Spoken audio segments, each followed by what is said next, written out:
السلام عليكم ورحمة الله وبركاته.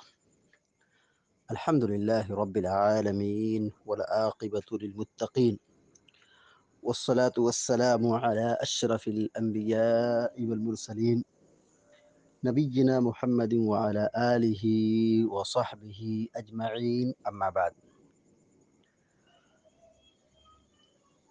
فقال الله عز وجل: أعوذ بالله من الشيطان الرجيم.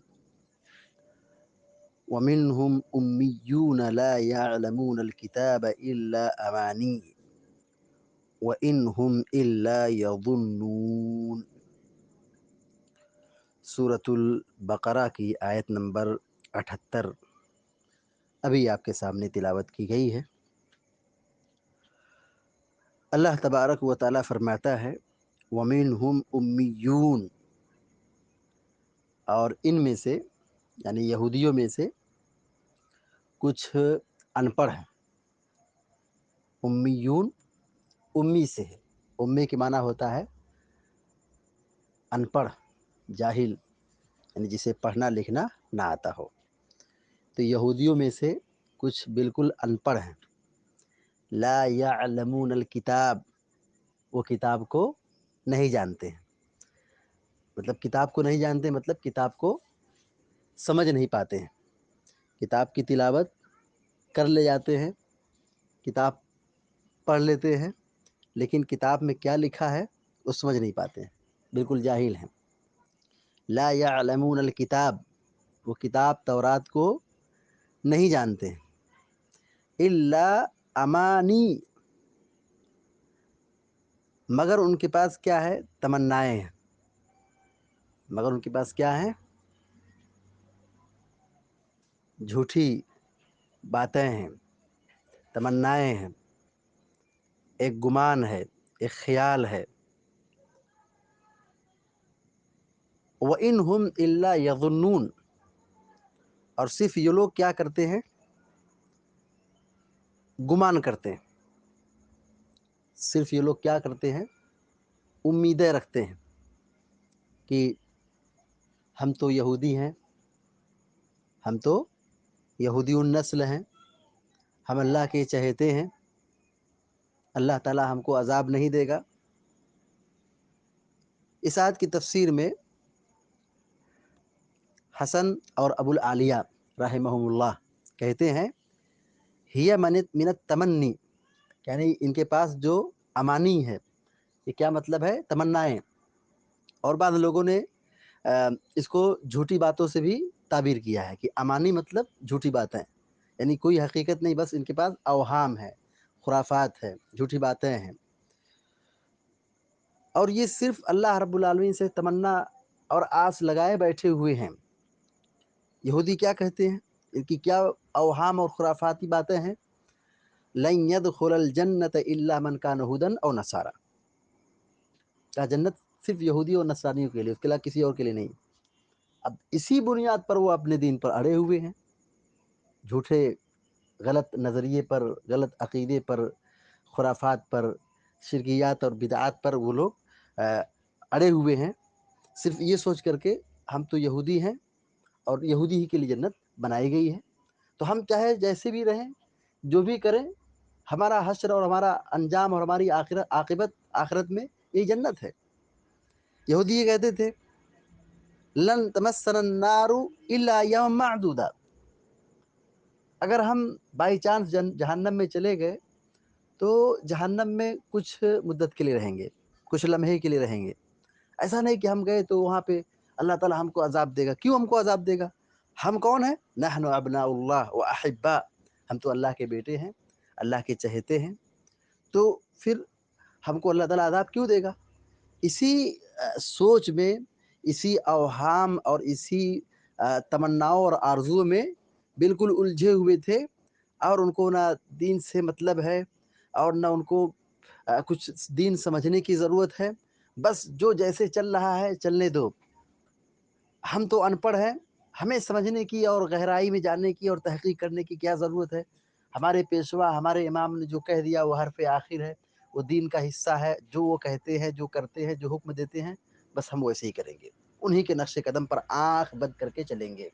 یہی یہودی فکر تھی، یہی یہودی سوچ تھی کہ جو ان کے پیشوا ان کے امام نے کہہ دیا وہ حرف آخر ہے، وہ دین کا حصہ ہے، چاہے وہ تورات میں حرام ہو اس کو حلال کر دے، وہ حلال ماننے کے لیے تیار ہے۔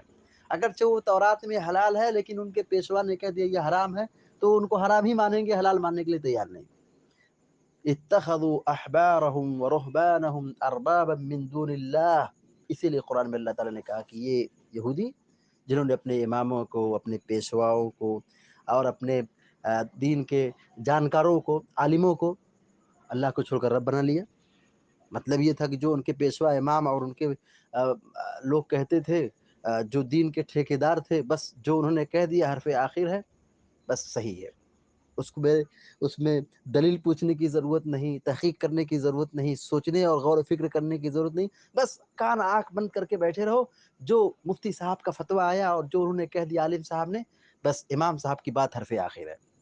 اللہ رب العالمین نے انہی یہودیوں کی اس بری روش کا تذکرہ فرمایا ہے کہ وَمِنْهُمْ أُمِّيُّونَ لَا يَعْلَمُونَ الْكِتَابَ، ان میں سے کچھ یہ امی ہیں، ان پڑھ ہیں، وہ کتاب نہیں جانتے ہیں، کتاب نہیں سمجھ پاتے ہیں، الا امانی، مگر ان کے پاس کیا ہے؟ تمنائیں ہیں، جھوٹی باتیں ہیں، اوہام اور خرافات کا پٹارا ان کے پاس ہے۔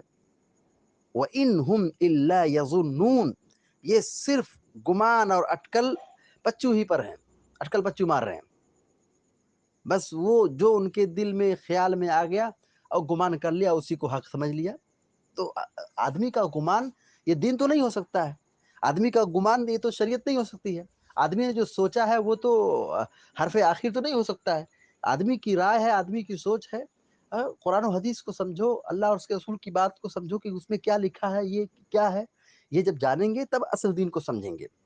اور آج بھی جو یہودیوں کے یہاں گمراہی تھی، آج بھی ہم اپنے مسلمان بھائیوں میں، کلمہ پڑھنے والے بھائیوں میں دیکھیں تو اسی طرح کی بدعقیدگی، گمراہی بالکل اس سے کہیں زیادہ پائی جاتی ہے، اتنی نہیں بلکہ یہودیوں کے فکر سے کہیں زیادہ گمراہی پائی جاتی ہے۔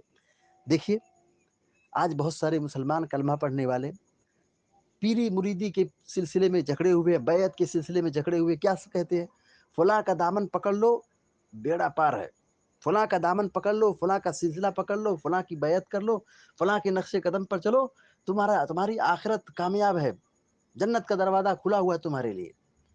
اور بہت سارے لوگوں نے دین کے نام پر کیسے لوگوں کو دین سے دور کیا ہے، دین کے نام پر لوگوں کو دین سے دور رکھا ہے۔ یہی امانی ہے، یہی اوہام ہے، یہی جھوٹی باتیں ہیں، یہی تمنائیں ہیں کہ آدمی صرف تمنا کر کے بیٹھے ہم تو مسلمان ہیں، کلمہ پڑھنے والے ہیں، بس جیسے ہمارے پیشوا کر رہے ہیں کرنے دو، اور ان سے کچھ اعتراض مت کرو، سوال مت کرو، دین مت سیکھو، تحقیق مت کرو، بس جو وہ کہتے چلے آ رہے ہیں بس اس کو آبا و اجداد کی طرح کان آنکھ بند کر کے بس بیٹھے رہو، اسی کے سلسلے پر چلو۔ آج بھی مسلمانوں کے اندر اس طرح کی گمراہی پائی جا رہی ہے جو یہودیوں کے یہاں گمراہی تھی، بس وہ تمنائیں کرتے بیٹھے، جھوٹی باتیں اور اوہام اور خرافات پر قائم ہیں۔ نظر و نیاز کر لیں، فاتحہ دلا لیں، 40واں پڑھ لیں، قرآن خوانی کرا دیں تو کہتے مردہ معاف ہو گیا۔ اور آج بھی اسی فکر پر مسلمان قائم ہیں، تو اسی وجہ سے لوگ دینداری پہ نہیں آتے، دین پر عمل نہیں کرتے، نماز کی پابندی نہیں کرتے، کہتے ہیں کہ کیا ضرورت ہے نماز کی، روزہ نماز کی کیا ضرورت ہے، جب ہم مر جائیں گے تو پھر یہی قرآن خوانی اور یہ 40واں اور یہ نظر و نیاز اور یہ فاتحہ ہو گیا تو وہ مردہ معاف ہو جائے گا، بخشش ہو جائے گا۔ اتنی آسان ہے مغفرت، بخشش اتنی آسان ہے، اللہ تعالیٰ معاف کر دے گا، اتنا آسان ہے معاف کر دے گا۔ تو جو یہودیوں کے یہاں گمراہی تھی، بدعقیدگی تھی، اس ہم بدعقیدگی کو سمجھیں کہ ان کے پاس کتاب کا علم نہیں تھا، بس تمنائیں تھی، آرزویں تھی، خواہشات تھی کہ ہم یہودی ہیں، اللہ کے چہیتے ہیں، ہم کو اللہ تعالیٰ کیوں عذاب دے گا، ہم اللہ کے نعوذ باللہ بیٹے ہیں، اس طرح فکر پر قائم تھے، اور دین سے کوئی سروکار نہیں تھا، دین پر کوئی توجہ نہیں تھی، دین پر کوئی عمل نہیں تھا، بس جیسے لوگ کرتے ہوئے پاتے تھے اسی پر عمل کرتے تھے، جیسے ان کے عالموں نے کہہ دیا اسی پر عمل کرتے چلے آتے تھے، بس پورا ٹھیکہ علماء کے اوپر ڈال دیا تھا، علماء جیسے کہیں گے ہم بھی کریں گے۔ بھائی علماء کی بات ٹھیک ہے، علماء کا احترام، علماء کی عزت، علماء کی باتوں کا احترام اپنی جگہ پر، لیکن کیا علماء کی ساری باتوں کو دین کا درجہ دے دیا جائے؟ علماء جو دین کے خلاف کہیں وہ بھی حق ہے، جو دین کے بارے میں بتائیں وہ بھی حق ہے، تو پھر تو یہ تو باطل بھی حق ہو گیا، حق بھی باطل ہو گیا۔ ایسا نہیں ہے، آج بھی یہی سوچ، یہی فکر مسلمانوں کے اندر بھی داخل ہو گئی ہے کہ امام نے کہہ دیا، عالم نے کہہ دیا، قرآن پڑھنے کی ضرورت نہیں، حدیث پڑھنے کی ضرورت نہیں، قرآن و حدیث جاننے کی ضرورت نہیں، سنت دیکھنے کی ضرورت نہیں، بس امام نے کہا، عالم نے کہا، فلاں نے کہا، مفتی نے کہا، بات ختم ہو گئے. یہی گمراہی کی پہلی سیڑھی ہے. اگر گمراہی سے بچنا ہے تو قرآن و حدیث کو سیکھنا، سوال کرنا اور پھر دین کو جاننا بہت ضروری ہے. ورنہ صرف آدمی یہ خواب و خیال میں رہے، گمان میں رہے کہ ہاں ہم تو ایسے ہیں، ہم تو کلمہ پڑھتے ہیں، ہم تو نماز پڑھتے ہیں، ہم تو ایسے ہیں، اس سے جنت ملنے والی نہیں ہے. جب تک عقیدہ درست نہیں ہوگا، جب تک ایمان درست نہیں ہوگا، وہ اللہ تبارک و تعالیٰ کے یہاں کوئی بھی نیکی عبادت قبول ہونے والے نہیں ہیں. اور آخرت میں کامیابی اسی کو ملے گی جو قرآن کو، حدیث کو صحیح طور پہ سمجھ کر کے، جان کر کے عمل کرتا ہے اور عقیدے کی اپنی اصلاح کرتا ہے، عقیدے کو درست بناتا ہے، شرک اور بدعات سے اپنے آپ کو بچاتا ہے. اللہ تعالیٰ ہم سب کو اور آپ سب کو ہر قسم کی گمراہی اور خرابی سے اور بربادی سے حفاظت فرمائے، اور جب تک دنیا میں زندہ رکھے ایمان توحید پر قائم رکھے. امین رب العالمین. وصلی اللہ علی نبینا محمد وسلم تسلیما کثیرا. والسلام علیکم ورحمۃ اللہ وبرکاتہ.